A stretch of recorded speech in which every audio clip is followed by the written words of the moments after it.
Muy bien. Vamos a estudiar entonces con mucha claridad bíblica la cultura caracterizada por la confusión de género. La primera pregunta que voy a exponer, que es obvia, ¿acaso no es la biología la que determina el género? Por supuesto que la respuesta es sí. Pues hasta hace algunas décadas todavía nadie hubiera considerado la maldad y la perversión que hoy en día se está manejando sobre este tema, al grado que instituciones mundiales como la Organización Mundial de la Salud y las Naciones Unidas están imponiendo a los gobiernos del mundo entero, y los que no se sujetan por miedo a no sujetarse, los tienen como patitos feos, les quitan subsidios en sus agendas financieras, etcétera, etcétera. Y por causa de que solo hay dos sexos biológicos en la Biblia, que están determinados por las cromosomas que tienes, las hormonas y nuestra anatomía. Entonces siempre ha habido o sabido que el género de cada persona debe ser biológicamente determinado desde el momento de la concepción. ¿Cuántas de ustedes como madres, verdad, los 4 o 5 meses de embarazo, ya quieren saber el sexo del niño? ¿Y qué es lo que hacen, verdad? Pues vas con el ginecólogo y meten un tipo de ultrasonido en tu vientre y ya te pueden decir, ¿es niño o es niña? Y ya se puede determinar, porque desde que estamos en la barriguita, verdad, de nuestra mamá, se puede determinar el sexo con el cual vamos a nacer. Todo esto es lo normal. Históricamente, la definición de género ha estado basada sobre la biología a través de la genética y expresada en la sociedad, de manera que se mantenga desde hace 6,000 años la distinción. Este es un hombre y esta es una mujer. No es porque si eres mujer vas a aceptar que eres contrario al sexo, es qué es lo que biológicamente traes en tu cuerpo. Si tú tienes, mujer que me escuchas, las cromosomas XX, no las tiene el hombre. Esto es lo que te hace ser mujer. Una vez oí un comentario en la televisión que le preguntaron a uno de morenito, ¿verdad? A un negrito que era pastor en Estados Unidos, que es una mujer. Y simplemente contestó, es mi mamá. O sea, porque están preguntando, oye, ¿qué es una mujer para ti? ¿No? Sí, él contestó de una forma espontánea, es mi mamá. O sea, simplemente ¿quién te trajo a la vida? Esa es tu mamá, esa es la mujer. Un hombre no puede traer a la vida a nadie, aún con las cirugías que están llevando a cabo. Entonces, entre los que continúan influenciando, ¿verdad?, que el género no debe ser determinado por el sexo biológico, se encuentra en los medios de comunicación, a través de artistas, profesores de universidades, políticos, politólogos, escritores. Ahora hay una corriente fortísima en el mundo que están tratando de decir, no es verdad que el sexo se determina biológicamente. Escuchen sus argumentos. Argumentan que en lugar de que se determine el sexo biológica o genéticamente, debe ser algo social evolutivo, que no tiene nada que ver con las cromosomas o con la anatomía de nadie. A cada persona, continúan alegando, se le debe dar la libertad de determinar su género, basado en su propia identidad que él quiera tener. O sea, si yo quiero decir soy Batman, me tienen que aceptar que yo soy Batman. Si una persona dice yo soy la Reina María, tienes que aceptar que es la Reina María. O sea, según tu preferencia y lo que tú quieras en tu imaginación tener, se debe respetar. Y además dice, continúa el argumento diciendo, debe ser determinado según su propia identidad preferida, o sea, una preferencia que puede fluctuar durante la vida de la persona. De niño quieres ser mujer, a los 15 años quieres ser Batman, a los 20 años, o sea, sabemos cómo fluctúan nuestras aspiraciones, ¿verdad? Unos quieren ser como el rey Salomón, otros, y llega el momento ahorita en la humanidad en la que los hombres desean ser mujeres y las mujeres desean ser hombres. Al mantener esta manera de pensar, los niños y los jóvenes, vean ustedes la maldad. Al mantener esta manera de pensar y que se está propagando en el mundo, nuestros niños, nuestros hijos, nuestros jóvenes hijos, son animados a imaginarse y explorar las diferentes personalidades y posibilidades de su identidad, sin sentimientos o limitaciones impuestas por el certificado de nacimiento, la señal de un baño o exámenes médicos. Y un muchacho, ¿verdad? En nuestra iglesia aceptamos homosexuales, lesbianas, transgénero, porque la iglesia es un hospital. Pero cuando se acerca un muchacho y me dice, pastor, yo tengo estas tendencias, no hay ningún problema, aquí puede ser sanado. En Canadá, lo vimos ayer, se prohíbe ya esto. No se les prohíbe cambiar de identidad. Los gobiernos han llegado a un punto de que si eres así, es mucho mejor, porque mientras más confuso estés sobre tu identidad, es más fácil para el gobierno controlarte. ¿Me van siguiendo? Entonces, llega una persona así con nosotros y le digo simplemente, mira, cuando vayas al baño, bájate los chones y vete en el espejo y que el espejo te diga qué eres. Ya no tienes que preguntarme, porque me dices, oiga, es que yo no sé qué soy. Vete en un espejo y bájate los chones, baja los calzones, si me entienden. En México decimos chones. Y que el espejo te diga qué eres, ya no te estés peleando. No puedes tú negar el sexo con el cual tú naciste. Ahora, ante estas circunstancias de locura, porque ya es una locura. O sea, cuando el ser humano llega a un grado donde la ciencia ya no es ciencia, es ciencia ficción. Ya no es ciencia, ya es ciencia ficción. Es cuando decimos realmente la psicopatía en la que el mundo vive es completamente causada por espíritus demoníacos. Se ha soltado sobre el globo terrestre una infinidad de millones de espíritus y entidades espirituales. Jesucristo, cuando pisó este mundo, lo primero que hizo guerra fue contra los espíritus de demonios. Y lees los 4 evangelios, ¿verdad? Mateo, Marcos, Lucas y Juan, y Cristo continuamente hablaba con gentes que tenían dentro de ellas influenciados, poseídos, y la Biblia le llama demonios.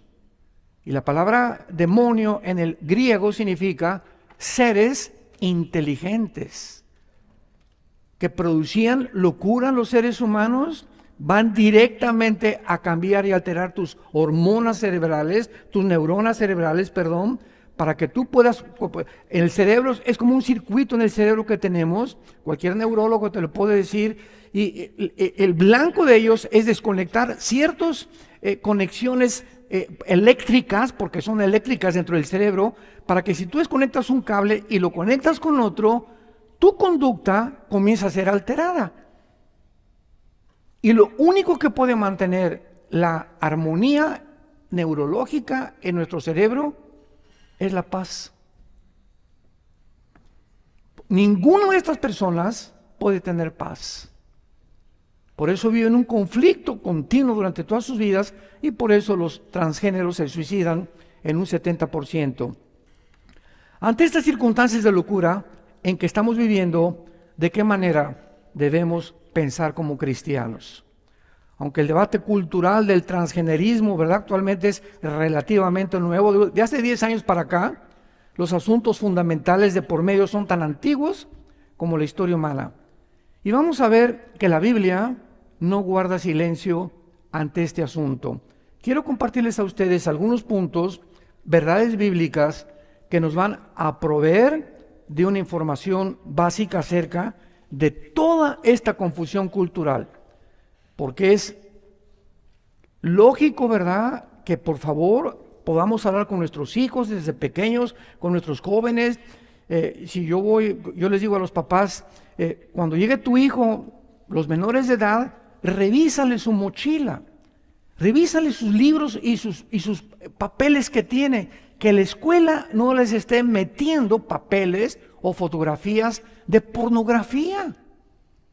Y los pobres niños no tienen, un niño de 5, 6, 7 años de edad, ¿cómo puede saber si es hombre o que es mujer de una forma conciencial y de una forma completamente consciente de que realmente es lo que es y lo que lo hizo Dios? Entonces, qué fácil es poder influenciar a un niño y decirle, no eres niño, eres mujer, y lo aceptan.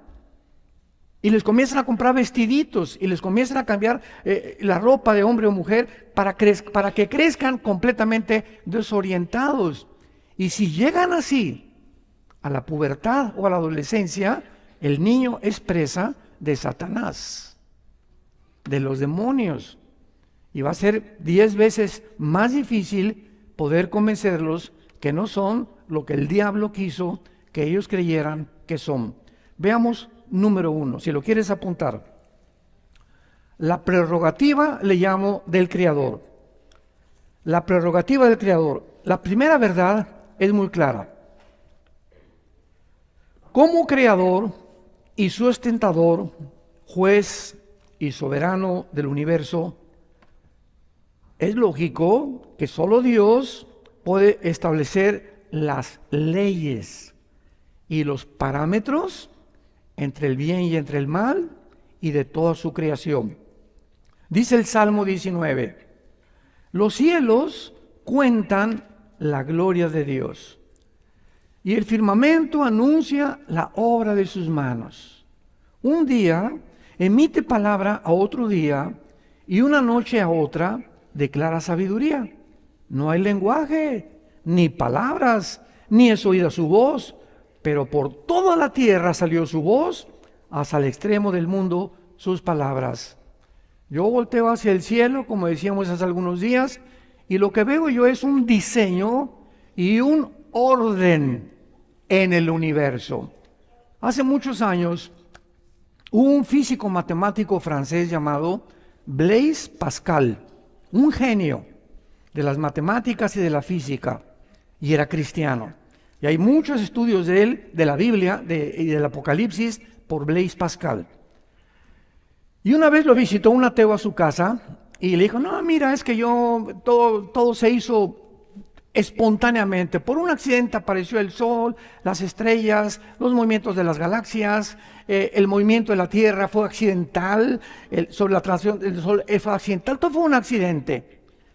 Y Pascal, en su estudio privado en su casa, había hecho como una maqueta del universo. Entonces colgó un sol, una luna, las estrellas, hizo como una miniatura del universo en su estudio Blaise Pascal. Y le dijo, te invito a que vengas a mi casa. Entonces llegó el ateo y le dice, oye, pero qué bonito está eso, mira nada más qué bárbaro. ¿Quién lo hizo? Se hizo solo, le dijo. No, ¿cómo que se hizo solo? Y dice, sí, de repente amaneció y apareció ahí. Oye, no puede ser esto. Y entonces le dice Blaise Pascal, si a esto tú lo consideras que es imposible que haya una mano humana, cuánto más al ver una creación tan perfecta, puedes atreverte a decir se hizo solo. Porque nunca el orden ha surgido el desorden. Siempre es del desorden cuando surge el orden. Entonces, para que haya orden, tiene que haber algo fuerte detrás, una fuerza que pueda poner en orden esto aquí, esto aquí, esto aquí, para que funcione en una armonía. Y le dijo Pascal, ¿tú has conocido las trampas de los ratones? Bueno, una trampa del ratón tiene un procedimiento, un mecanismo donde entra el ratón y muerde el queso, pero la trampa tiene que estar diseñada con un tornillito aquí, otro por acá, todo está de una forma, converge todo para que caiga el ratón. Un alambrito en la trampa que no funcione, no puede caer el ratón. ¿Has visto un coche ya en la época moderna? Tiene el acumulador, tiene el distribuidor, tiene una batería y el puro alambrito de la batería que esté defectuoso, el motor no puede andar. Tiene que haber una armonía en todo el motor para que pueda caminar. Entonces, esta armonía y todos estos detalles que existen ante nuestros ojos, existen en el universo. Por eso los cielos cuentan la gloria de Dios. Un día nos enseña algo a otro día. La vida es la mejor universidad, porque todos los días estamos aprendiendo cosas de Dios. Veamos nosotros el libro de Romanos capítulo 1 y lo que dice el apóstol Pablo respecto a la creación de Dios. Dice Romanos 1, versículo 19 al 22. Porque lo que de Dios se conoce, les es manifiesto, porque Dios lo manifestó. Porque las cosas invisibles de Él, su eterno poder y deidad, se hacen claramente visibles, siendo entendidas por medio de las cosas hechas, de modo que no tienen excusa. En otras palabras, aquí me detengo. Un ateo no tiene la justificación, no tiene ninguna manera más que una mente irracional, obstruida por prejuicios, tal vez religiosos, un orgullo intelectual tremendo, para poder observar el universo y decir, se hizo solo. Lo que Dios creó nos los manifestó, porque el eterno poder y lo que existe nos da testimonio. Y dice Dios, ni los aztecas, ni los mayas, ni los nahuatls, ni los aucas de Ecuador, ni ninguna tribu salvaje en el mundo jamás tendrán excusa de decir, hay algo supremo a nosotros. Y por eso no ha existido nunca ninguna civilización, ninguna tribu, ninguna etnia que no haya creído en algo superior. Los indígenas de Estados Unidos que fundaron Estados Unidos eran espiritistas, ¿verdad? Otros tienen dioses, otros adoran al sol, otros adoran a la luna, pero siempre nos salimos de nosotros y estamos buscando algo o alguien a quien adorar. Porque el ser humano, dice Eclesiastés 3, versículo 11, Dios puso la eternidad en nosotros. Decía Sigmund Freud, aunque no era cristiano, Sigmund Freud dijo, es que el hombre es incorregiblemente religioso. Vuelvo a repetir, no ha existido jamás una tribu, una etnia, una civilización que no haya adorado o las piedras, o los astros, o algo, porque algo nos impele a poder someternos a algo que trascienda nuestra propia naturaleza. Y continúa Pablo diciendo, versículo 21, pero habiendo conocido a Dios, no le glorificaron como a Dios, ni le dieron gracias, sino que se envanecieron en sus razonamientos. Y entonces su necio corazón se llenó de tinieblas, fue entenebrecido, y profesando ser sabios, se hicieron necios. Yo en los debates que he tenido con ateos, me dice un ateo, le digo, mira, quiero decirte algo. El ateísmo es imposible mantenerlo filosóficamente. Es insostenible y filosóficamente el ateísmo, porque, síganme con mucho cuidado, viene un ateo. Oye, pues yo soy ateo, no creo en Dios y no creo en nada. Muy bien. Si tú me dices que tú no crees en algo superior a tu vida, ¿quién va a dictar en tu vida lo bueno y lo malo? Porque si viene tu hijo que fuma marihuana y tú le dices a tu hijo, oye, no fumes marihuana, él te puede contestar, ¿y por qué le eres infiel a mi mamá? ¿Tú qué carácter moral tienes, papá, para decirme que no fume marihuana? Cuando para ti no existe el bien y el mal. Tú has hecho tus propias leyes, papacito, yo hago mis propias leyes también, estoy siguiendo tu ejemplo. Y para mí fumar marihuana no es malo, para ti el adulterio no es malo. ¿Qué diferencia hay entre tú y yo? Número 2. Bueno, papá, tú eres ateo, quiero preguntarte algo. Entonces, ¿quién hace las leyes?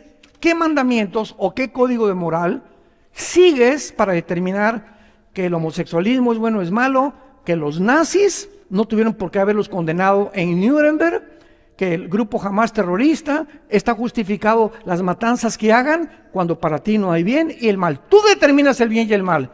Y papá, en el momento en que tú determinas el bien y el mal, ¿sabes qué, papá?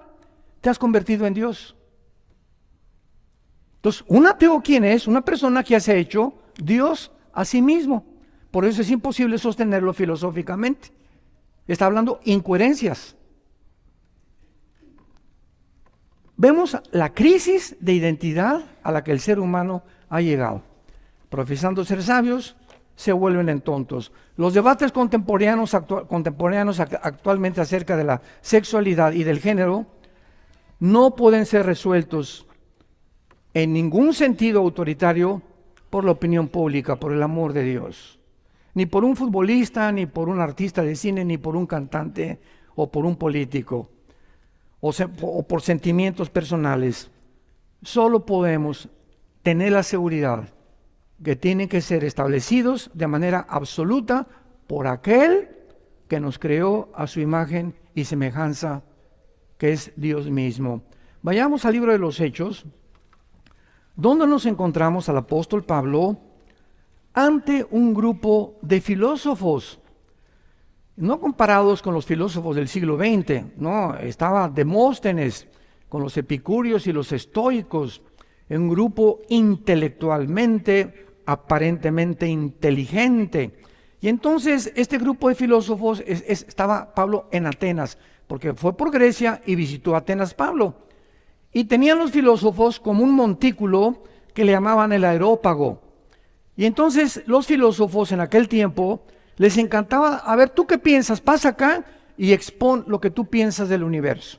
Queremos oír tu cosmovisión. Y así inventaban a la gente que pasara y expusiera, y ellos los debatían, los filósofos, o los consideraban o aceptaban sus filosofías o sus puntos de vista. Entonces invitan a Pablo.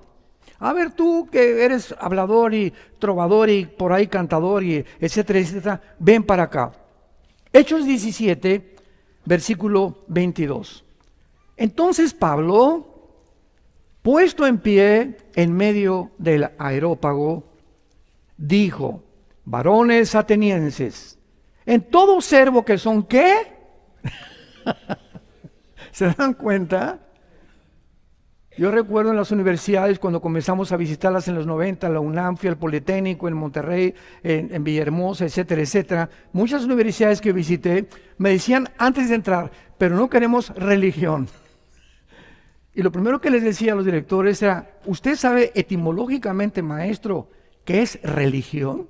¿Sabe de dónde procede la particularidad de ligos, que viene del latín revolver o regresar, ligos, ligar? Una persona religiosa es una persona que está tratando de reencontrarse o ligarse con algo que trascienda y que le dé significado y propósito a su vida. ¿Y no sabe usted que el comunismo es una religión? Nada más se hizo así. El comunismo es una religión. La astrología ya le hicieron una religión. Entonces se llegó a entender de una forma impresionantemente desinformativa e ignorante que la religión era todo lo asociado con Dios. Si tú eres Dios, es religioso. Aquí en la escuela no se puede imitar religión, no se puede hablar de religión. Y le dije, la Biblia es el manuscrito literario, es un compendio de 66 libros que tiene los antecedentes más antiguos de la humanidad, de genética, de física, de matemáticas, de química, de psicología, de antropología, de paleontología, de arqueología y de la disciplina académica que usted me quiera mencionar. No hay un libro comparado a las Sagradas Escrituras. Entonces, tiene historia, tiene geografía, tiene astronomía, tiene lo que usted me pregunte, la Biblia tiene la respuesta. Bueno, tratándose de eso, pásele y háblenos. Mis conferencias eran evolución o creación, porque estaba de moda que veníamos de Darwin. Infiltró todas las universidades, el siglo pasado, todas las universidades, y algunas siguen enseñando que venimos de chita. Que por un accidente, ¿verdad? Este tiene el cromosoma este también esto, y todos venimos de una sola especie. Cuando la genética, 1954, el doctor Crick y el doctor Watson, se les da el premio Nobel de Medicina porque descubren la molécula del ácido desoxirribonucleico o el ADN. Y el ADN destruye totalmente la teoría de la evolución. Imposible que genéticamente pueda yo tener el gen o los cromosomas de un chango o el perro del gato o el rinoceronte de la jirafa. Imposible genéticamente. Y más cuando se descubre esto, el 60% de los ateos en el mundo se vuelven a la Biblia. Y la Biblia tenía la razón. Y Pablo continúa diciendo, porque pasando y mirando que son muy religiosos, viendo vuestros santuarios, hallé un altar en el cual estaba esta inscripción: al Dios no conocido. Los mismos filósofos atenienses, Demóstenes, Platón, Sócrates, los que tú me quieras mencionar, ellos filosóficamente jamás se dijeron ateos. En su libro La República, Platón, ¿verdad?, que comenzó a exponer los principios de un socialismo o un sueño de que las sociedades viviéramos de una forma equitativa y financieramente igualitaria, mencionaban siempre, ¿verdad?, hay algo, y comenzaban a adorar algo a alguien. En este tiempo, cuando Pablo llegó, era Demóstenes, el padre de la filosofía en el tiempo de Pablo. Y Pablo les dijo, ¿verdad?, esta inscripción, levantaron una estatua que decía al Dios desconocido. O sea, ellos sabían que sí había un Dios, pero no lo conocían. Entonces vamos a llamarle a la luna diosa, o al sol dios, o vámonos a Teotihuacán a cargarnos de energía, o vamos en los espíritus, pero de alguna forma toda la humanidad siempre ha buscado en quién y a quién adorar. Y Pablo dice: al que ustedes adoran sin conocerle, es a quien yo les anuncio. Ustedes adoran lo que no conocen, yo se los vengo a anunciar. Cuando yo me hice ateo, a los 14 años de edad, decepcionado de la religión, me acuerdo que le dije a mi padre: papá, me metí a estudiar la religión que tú nos expusiste, el catolicismo. ¿Cómo es posible que Roma siga enseñando que fuera de Roma no hay salvación? La Biblia dice, porque no hay más que un mediador entre Dios y los hombres, Jesucristo, y fuera de Cristo no hay salvación. Le dije: papá, ¿tienes la Biblia católica? Teníamos la Torre Samad, enséñamela, porque acabo de aprender esto. A mí me gustaba mucho estudiar desde que era niño. Y le dije: papá, ¿cómo es posible que una religión me estés enseñando que contradice la Biblia? Entonces llegó un arzobispo, mi papá le encantaba traer arzobispos a la casa y padres, éramos muy, muy religiosos, y los invitaba a comer. Y entonces en una de las comidas le pregunté, mi papá le dijo: oiga, este señor arzobispo, mi hijo tiene problemas con la religión, etcétera, etcétera. Y me hizo esta pregunta. Y yo le hice esta pregunta: oiga, señor, nunca le dije arzobispo, ni su alteza, ni mucho menos, ¿no? Oiga, señor, quiero que usted me conteste algo. ¿A quién le hago caso? ¿A la iglesia que usted representa o a la Biblia? Porque lo que dice la Biblia, lo que ustedes practican, contradice las Sagradas Escrituras. Y me contestó de una forma muy honesta: a la Biblia. Pero vemos que así nos enfrentamos tarde o temprano con personas que se aferran a muchas cosas. Le dije: o la otra pregunta, ¿cómo dicen ustedes que María es la madre de Dios? Vamos a seguir una línea de lógica y de razonamiento. Si María es la madre de Dios, entonces diosa. Ustedes han elevado a María como una diosa. ¿Y por qué después de que tuvo el parto con Jesucristo se tuvo que ir a purificar con José? De acuerdo a las leyes del Levítico, se fue a purificar ofreciendo 2 palomitas. ¿Por qué? Porque se consideraba impura. Y entonces, ¿por qué nos enseñan la oración? Dios te salve María. Dios te salve María, entonces Dios está pidiendo que salven a María. Entonces, ¿cómo que es la mamá si Dios, la oración de Dios salve María, llena eres de gracia, le pide a Dios que salven a María? Y se quedó, casi se la atora el pozole.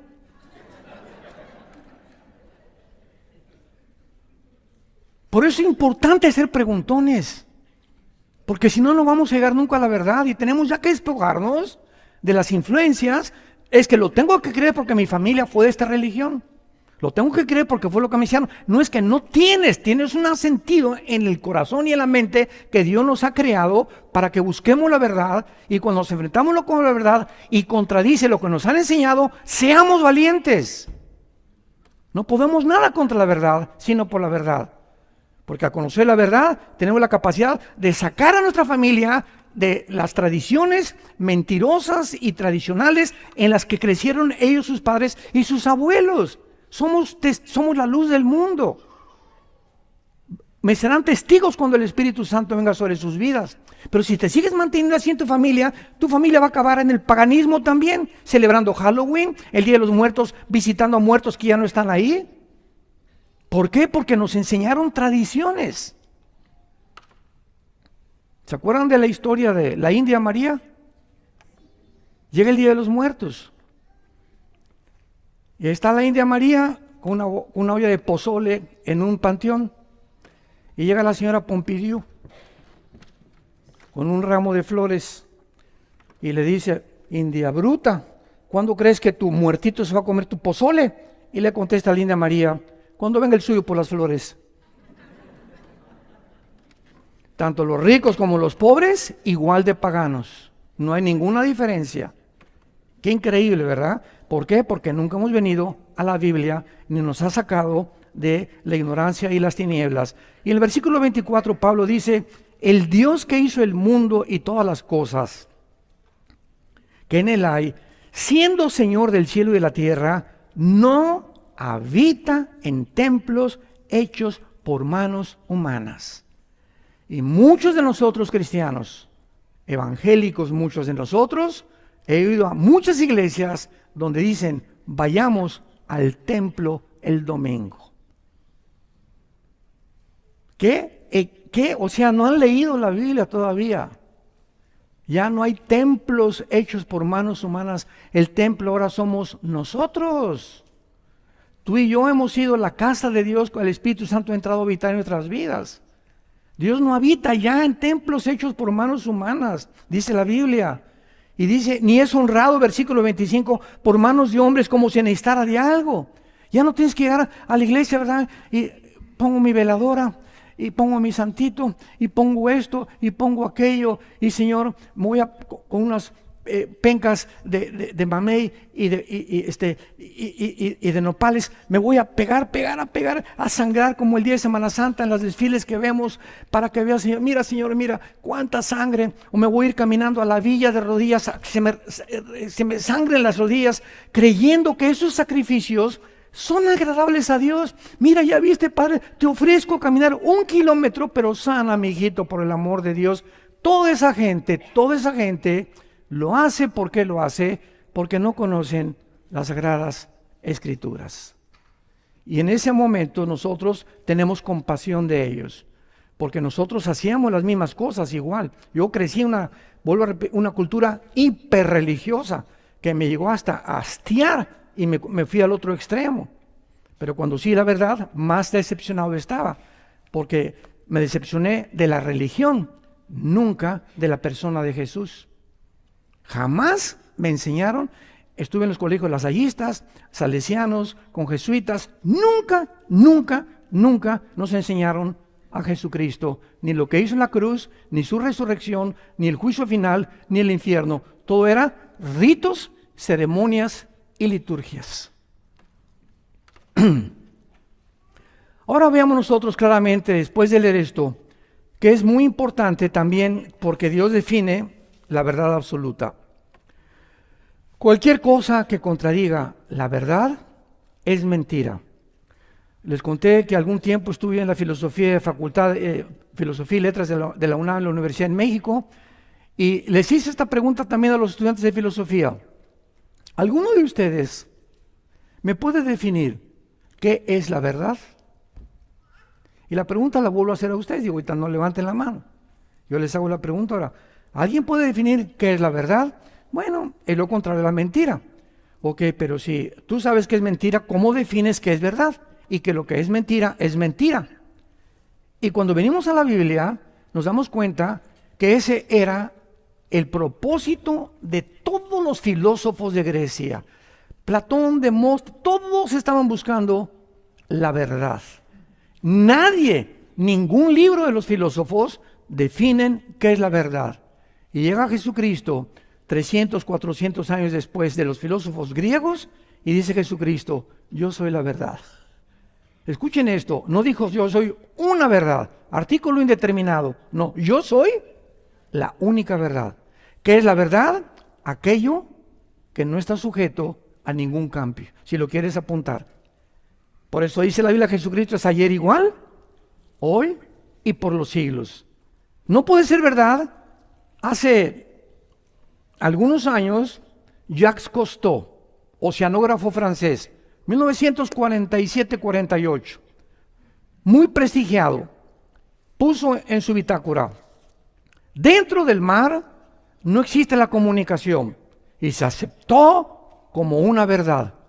Pasaron 10 años o 15 años, en los 50, se descubre un instrumento que puede percibir el sonido que transmiten las langostas y las ostras. Entonces lo que se había asumido como una verdad de un oceanógrafo, vino la invención tecnológica de otro dispositivo que comprobaba que dentro del mar sí se transmite el sonido. Yo en la escuela, y creo que tú también, nos enseñaron que Plutón era un planeta, ¿no es verdad? Hace algunos años llegaron los astrónomos a decir, no llena los requisitos ni se puede clasificar como un planeta. En todos los nuevos libros de astronomía, Plutón ya no es planeta. La verdad no se puede encontrar ni en la ciencia, porque la misma ciencia es cambiante. La verdad solamente puede ser algo que no está sujeto a ningún cambio desde que existe el universo, y se llama Jesucristo. Y a ese estamos siguiendo. Qué bendición, ¿verdad? Yo me emociono. Qué emoción que no nos podemos equivocar siguiendo a Jesucristo. Y vemos en penúltimo lugar, que si la existencia humana es el mero producto de un proceso biológico evolutivo, como lo acaba de declarar, ¿quién creen? El director del Foro Económico Mundial, que cada año se reúnen en Davos, Suiza, con el presidente Clinton, con los Obama, con físicos, matemáticos de las redes sociales, el presidente de Google, el presidente por aquí y por allá, ex senadores, puras celebridades, ¿verdad? Ex políticos, ex presidentes de la República, y se juntan ahí en Davos para hacer una reunión y determinar ellos qué vamos a comer el año que entra. ¿Cuáles van a ser las reglas de conducta para el mundo? Si les ponemos una pandemia, si no les ponemos una pandemia, ¿qué protocolos vamos a...? Todo ellos lo resuelven. Y este director del Foro Económico Mundial, que es un alemán, Klaus Schwab, que ya dejó el cargo hace algunas semanas, dice que él va a crear una nueva raza de seres humanos, con la tecnología y con la inteligencia artificial. O sea, es locura, ¿verdad? Es que dice, si somos seres evolutivos, llegamos a un momento que tenemos la tecnología, la computación, la genética, y podemos hacer mezclas y mezclar animales, y si el murciélago tiene un radar escondido por ahí, quién sabe quién se lo puso, pues entonces vamos a sacar el ADN del murciélago y vamos a mezclarlo con un ADN humano, y si las ranas brincan así, pues vamos a sacarle para que el ser humano también brinque así. Vamos a fabricar un ser humano que tenga radar, que tenga capacidades, que tenga la percepción que tienen los delfines, y están tratando con esta bola de, yo le llamo marihuanadas, porque no es lo que es, lo que eras. ¿Cómo es posible que estas personas se consideren las más inteligentes y estén llegando a estas conclusiones, como lo que acabamos de oír de las Naciones Unidas? ¿Cómo es posible? O sea, es de locos. El mundo ha llegado a esta locura. Tenemos que despertar, santos de Dios, tenemos que despertar por el amor de Dios. Tenemos que luchar por la verdad. Tenemos que luchar por nuestra familia y nuestros hijos. Y nos va a costar el precio. Y vas a tener personas que se van a oponer contigo. Pero si tú no tienes el Espíritu Santo, no vas a poder tener el valor de enfrentarte a un mundo hostil, que odia a Dios, que odia la Biblia, que odia a Jesucristo, que odia a los cristianos. Y si no, como dijo Winston Churchill, al que no le guste el calor, que se salga de la cocina. Como dijo William Shakespeare en su obra de Hamlet, morir, dormir no más. ¿Sabes una cosa? ¿No te gusta vivir? Mira, aquí en la vida hay sufrimiento, hay tristeza, va a haber traiciones, va a haber persecución. El mundo no es color de rosa. ¿No te gusta? Mátate. Así dijo William Shakespeare. Morir, dormir, no más. No chilles ni atacar a la víctima. ¿No quieres seguir viviendo? Pégate un tiro y píntate de este mundo. Pero si te quieres quedar en este mundo, sabes que vas a necesitar ser valiente. Te vas a enfrentar en tu matrimonio, con tus hijos, con problemas en el trabajo, y tenemos que tener un espíritu de lucha, de esforzarnos. Por eso necesitamos a Dios. Como dice Pablo, ¿quién es suficiente en sus propias fuerzas? Vayamos al Salmo 139, escrito por el rey David, y vean ustedes las maravillas que se escribieron hace 3000, apúntalo, hace 3000 años se escribieron los salmos. Dice el Salmo 139, versículo 13, hablando de la formación del ser humano en el vientre de una mujer. Dice David, tú formaste mis entrañas. Tú me hiciste en el vientre de mi madre. Te alabaré porque formidables, maravillosas son tus obras. Estoy maravillado, mi alma lo sabe muy bien. No fue encubierto de ti mi cuerpo, bien que en oculto fui formado y entretejido en lo más profundo de la tierra. Mi embrión vieron tus ojos y en tu libro estaban escritas todas aquellas cosas. Vean ustedes lo que dice David. Las 23 cromosomas de mi papá, cuando mi papá tuvo relaciones sexuales con mi mamá, salieron en la eyaculación de mi papá, millones, ¿verdad?, que salían para poder fertilizar el óvulo de mi mamá, y solamente uno de todos los que salieron de mi papá fertilizó el óvulo de mi mamá. Muy bien. Entonces, aquí hubo una conversión entre el óvulo de mi mamá y el esperma de mi papá. Y cuando se juntaron, se produjeron 36 cromosomas, 46 cromosomas. Y cuando éramos un embrión, ahí se encontraba mi hígado. Y alguien comenzó a dictarle instrucciones. Tú vas a hacer hígado, tu páncreas, tus órganos sexuales, tu piel, tus neuronas, tus ojos, tus oídos, tus huesos, tus pies. Comenzó algo milagroso que se hizo solo.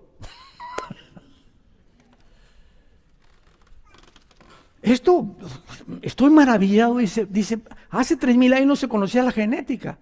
Estoy maravillado, dice David. Y estas cosas que me maravillan trascienden nuestra capacidad de poder llegar a la locura de decir, ¿se hizo solo? Ya no vayamos tan lejos como dijimos las hormiguitas. ¿Quién le dice a esa hormiguita minúscula? Agarra un pedacito de polvo y llévalo entre todas las cientos de más hormiguitas y ponlo en el lugar que debe ser. Y todas tienen la misma instrucción y se juntan cientos de hormigas haciendo un hormiguero. ¿Quién le dijo a cada una dónde poner exactamente el granito de arena o el del polvo? ¿Qué coordinación, qué dirección, qué organización pueden tener ellos? Ve volar a las aves, ves a 20, 30 patos o aves, y vuelan así, y luego se hacen así. ¿Los has visto? Y luego así. Oye, ¿quién les da las instrucciones? Decirle, vuelta a la derecha, vuelta a la izquierda. ¿Por qué? Cuando dan vuelta, unos van por acá y otros por acá. ¿Lo has visto? ¿No te asombra eso? Eso no puede ser accidental. Hay un mecanismo dentro de ellos que hace que converjan todos exactamente en la misma organización, en la misma dirección, sin salirse. Y hay hasta millones de enjambres que los ves que hacen y se mueven así todos y dices, pero Dios mío, ¿por qué no unos para acá y otros para allá? ¿Quién mantiene esta cohesión? Agarra un microscopio y ve un átomo. Y vas a encontrar los protones, los electrones, etcétera, etcétera, dentro del átomo, que giran a una velocidad impresionante. Gracias a este movimiento, subatómico es la materia.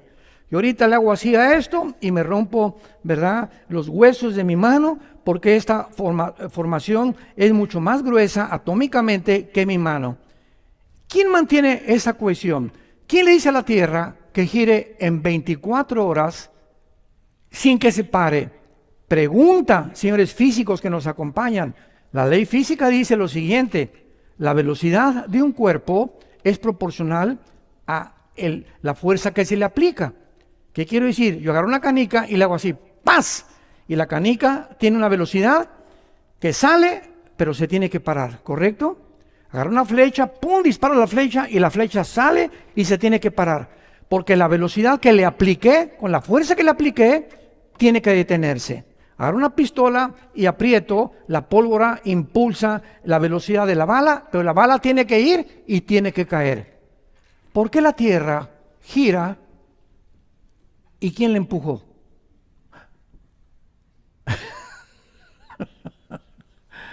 Señores físicos, discípulos de Pascal, ¿no hay aquí discípulos de Pascal? ¿Quién empujó la Tierra? ¿Quién le dio la velocidad a la Tierra para que se mantenga uniforme? ¿Por qué no se detiene? La Tierra está violando las leyes de la física humanas. Esta velocidad, esta cohesión, ¿por qué los átomos dentro de la materia atómica, por qué no se detienen? ¿Quién los mantiene así? Oye, una máquina que inventemos lo que sea, forzosamente se tiene que parar. Tanto en el mundo macroscópico como microscópico encontramos leyes que trascienden la naturaleza del intelecto del ser humano. Pero profesando ser sabios, dicen que no creen en Dios. Se hicieron necios, dice el apóstol Pablo. Y finalmente, ontológicamente, tanto el hombre como la mujer somos iguales ante Dios. Porque los dos tenemos, espérenme tantito, las mujeres, amén. Somos iguales también, espérame tantito. Somos iguales porque fuimos creados a la imagen y semejanza de Dios. Veámoslo rápidamente en Génesis capítulo 1. Génesis 1 dice así. Versículo 27. Y creó Dios al hombre a su imagen. A imagen de Dios lo creó, varón y hembra los creó. O sea, sacar y necayá en el hebreo. Varón y hombre. Vean esto. Dios crea a un varón con órganos sexuales reproductivos y entonces crea a una mujer diferente completamente sexualmente al varón. La mujer tiene órganos sexuales que va a recibir la semilla y Dios nos pone a nosotros la semilla, el esperma, y a la mujer la crea como receptora de esa semilla. Entonces, ¿qué es el sexo, verdad? Es la unión de un hombre que tiene esperma y de una mujer que no tiene esperma. La mujer recibe el gato a la gata, el perro a la perra, el caballo a la yegua, la vaca al toro, en los peces, en las aves, en toda la creación hay solo dos sexos, con el propósito de la reproducción. Y cuando el mundo llega a lo que hemos llegado, en la que ahora tú puedes determinar tu género, ya es una locura. Ya es contradecir la genética, contradecir la biología, decirle a Dios, ¿verdad? Te equivocaste. Klaus Schwab le está diciendo a Dios, discúlpame, pero vamos a crear a alguien mejor de lo que tú nos creaste. Vamos a crear una super raza porque somos más inteligentes que tú, porque tenemos ahora la inteligencia artificial, tenemos la tecnología y tenemos las computadoras. Así que Dios, espérame tantito, tú no existes, somos nosotros dioses. Y finalmente, damas y caballeros, ¿cuál fue la primera mentira de la serpiente a la primera mujer? Génesis 3 del 1 al 5. ¿Cuál fue la primera mentira que encontramos en la Biblia?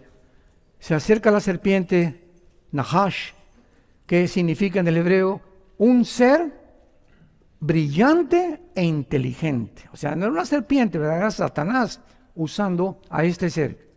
Y le dice la serpiente a la mujer, serán como dioses, conociendo el bien y el mal. No necesitan a Dios.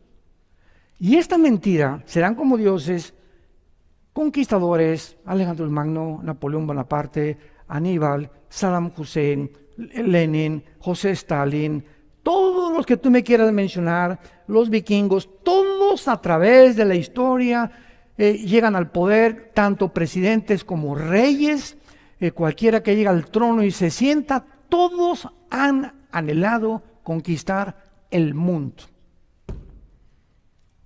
En toda la Europa, ¿verdad? En el siglo XVII, XVIII, todos, ya Francia y contra Inglaterra, y tratar de dominar lo más que se pueda. Pero hasta el siglo XXI, en el momento en que nos encontramos, es la primera vez en la historia en la que el ser humano puede uno solo controlar el mundo. Estamos en el año 2024. Es la primera vez en la historia que el ser humano puede uno solo, con la tecnología que hemos alcanzado y el desarrollo que hemos desarrollado, lo que hemos podido alcanzar y lo que hemos logrado con toda la genética, con todo, que un hombre pueda a través de la computación y la tecnología y la inteligencia artificial controlar el mundo entero, y ese hombre será el anticristo. Todavía hace 15 años esto era imposible. Ahorita en el 2024 es el tiempo que un solo hombre puede controlar el mundo. Antes no se podía porque no habíamos alcanzado la tecnología que hemos llegado a desarrollar. Y esta tecnología la vamos a usar, la va a usar Satanás para darle el poder a un hombre llamado el anticristo, que va a surgir en el Medio Oriente, entre Siria e Irak, entre la Babilonia del Antiguo Testamento, y va a controlar el mundo con una marca económica. El mundo va a ser gobernado económicamente. Y este año el grupo de BRICS, que lleva el liderazgo con Rusia, Sudáfrica, China, etcétera, etcétera, quieren desbancar el dólar, porque si desbancan el dólar, que desde 1945 fue la moneda para regular la compra de los petrodólares, entonces Estados Unidos este año se hunde económicamente. Este año. Y se forma otra moneda, ya Arabia Saudita, Irán, Irak, Corea del Norte, más de 30 naciones ya no quieren comprar el petróleo en dólares. Tal vez sea el yuan o tal vez sea el rublo de Rusia, no lo sabemos todavía. Lo más lógico que sea el yuan de China, pero el dólar tiene que ser bíblicamente desbancado porque Estados Unidos no aparece en la Biblia.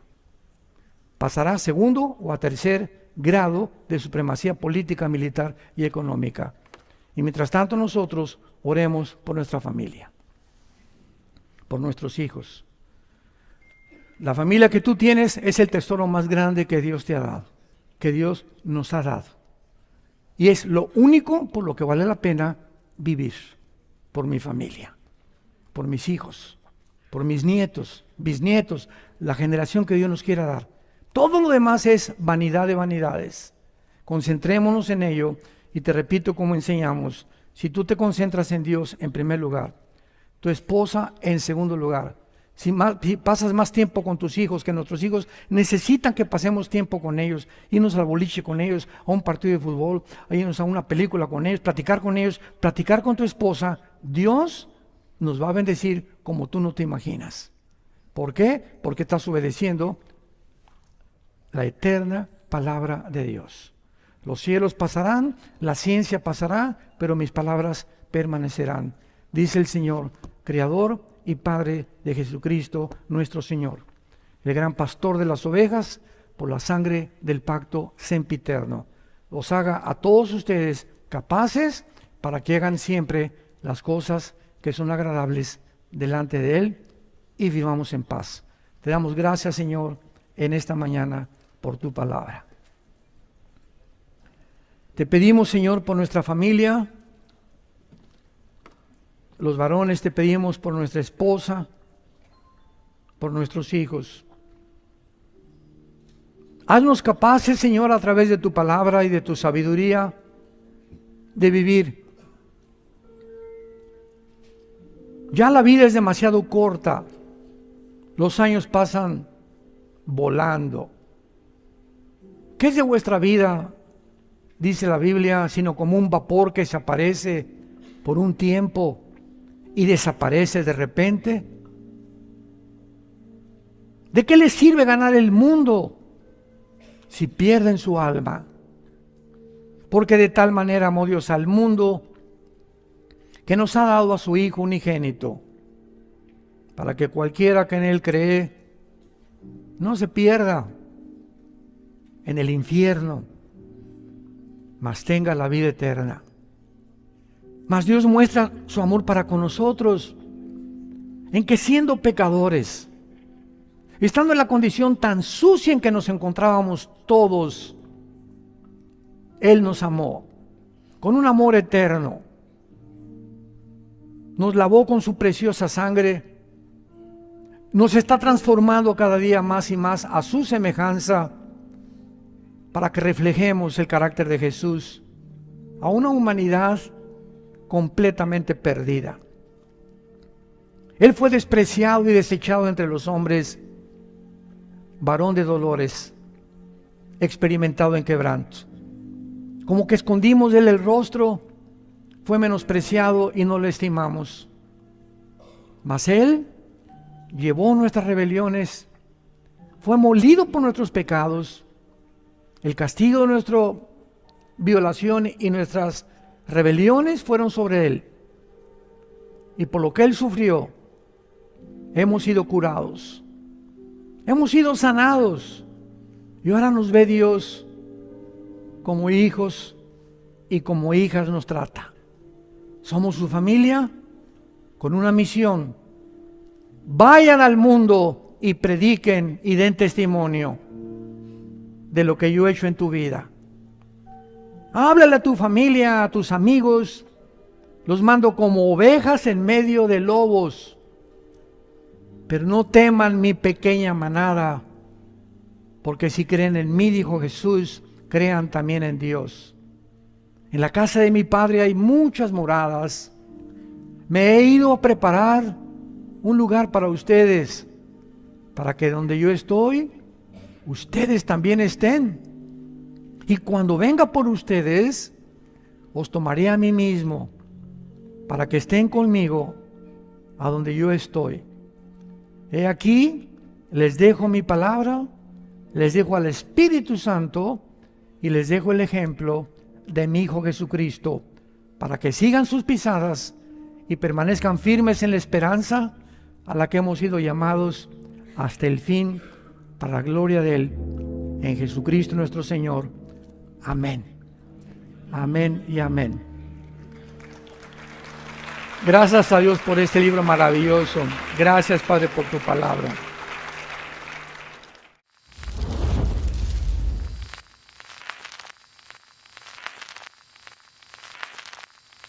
Hola, ¿qué tal? Me da mucho gusto saludarles y quisiera simplemente comunicarles que gracias a todos ustedes a través de todas las naciones del mundo que aman la palabra de Dios y que realmente están interesados en que nosotros como organización Vida Nueva para el Mundo y Armando Alducin Ministries continuemos predicando el Evangelio de la Gracia de Jesucristo y que podamos nosotros continuar haciéndolo gracias a sus donaciones. Este año cumplimos 46 años de ministerio, 46 años donde hemos predicado, hemos enseñado, hemos tenido seminarios y de diferentes formas de estudios bíblicos alrededor del mundo y hemos pensado y considerado de una forma fiel el Evangelio de la sana doctrina de Jesucristo. Nosotros, con todas estas donaciones, tenemos que sostener pastores, misioneros, obras, equipos de televisión y aún continuamos buscando la manera de poder elevar este ministerio. Hasta este momento quiero que ustedes estén enterados que no tenemos una sola propiedad como organización y así hemos trabajado durante 46 años porque le damos la importancia a la evangelización, a las misiones y también a los hombres de Dios para levantar más pastores. Le damos las gracias y que pueda Dios con su gracia tocar sus corazones y que puedan ustedes invertir en un terreno donde es fructífero, porque creemos que ha producido bastante buen fruto para la gloria de Dios. Gracias, muchas gracias por sus aportaciones y por las donaciones que sabemos ustedes continuarán haciendo para que podamos continuar siendo fieles en la predicación del Evangelio de la gracia de Dios. Que Dios les bendiga.